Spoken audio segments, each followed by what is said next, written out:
আমার এগুলোর আমার হায়দ্রাবাদ থেকে আনা 8 জন বাউন্সার, সেখানে দেখলো তারা AK-47 নিয়ে ঘুরছে। তাহলে এয়ারপোর্টে রীতিমতো তাদেরকে আটকে দিল।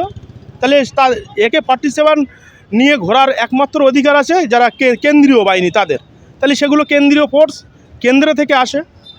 তাহলে সেই যে মানুষটা আজকের বাবরি মসজিদ নিয়ে বারবার তিনি কথা বলছেন বা বাবরি মসজিদ করবে বলে কথা বলছে, সেই ব্যক্তিরা তো আগামী দিনে বিজেপির টিকিটে দাঁড়িয়েছিল।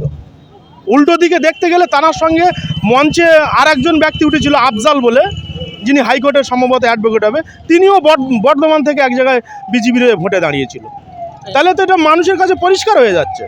এবং যে দুজন যাদেরকে বলেছিল যে এনারা সেই সুদূর মক্কা শরীফ মদিনা শরীফ থেকে এসছে, আমি তো যেটা শুনলাম একজনের বাড়ি ওই মুর্শিদাবাদ আর একজনের বাড়ি নন্দীগ্রাম।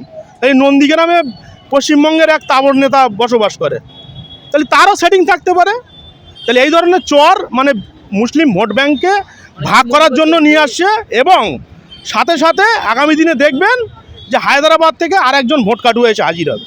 সুতরাং এ নিয়ে আমাদের পশ্চিমবঙ্গবাসীর মানবিক মুখ্যমন্ত্রী মাননীয় মমতা ব্যানার্জি মহাশয়া এবং অধিনায়ক অভিষেক বন্দ্যোপাধ্যায় তাঁরা সুচিন্তা ভাবনা করছেন এবং পশ্চিমবঙ্গের মাটিতে 2026-এ জননেত্রী মুখ্যমন্ত্রী মমতা ব্যানার্জি মহাশয়কে দেখে মানুষ ঢেলে ভোট দেবে এবং মুসলিম সমাজ জাতি একনিষ্ঠভাবে মিছিল আকারে ভোট দেবে এবং 250টির বেশি সিট নিয়ে ফের রাজ্য সরকার ক্ষমতায় আসবে।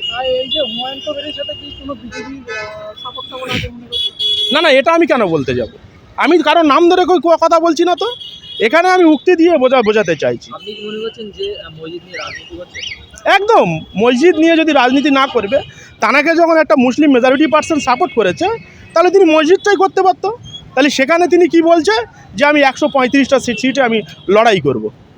তাহলে মসজিদের জন্য যে অর্থ মানুষ স্বইচ্ছায় দান করছে, সেই অর্থ আবার এই নূতন দল যে ঘোষণা করবে বলছে 22 ডিসেম্বর, সেই জায়গায় ব্যয় হবে না তো? এটাই তো মুসলিম একটা সমাজ চিন্তাভাবনার ভিতরে আছে।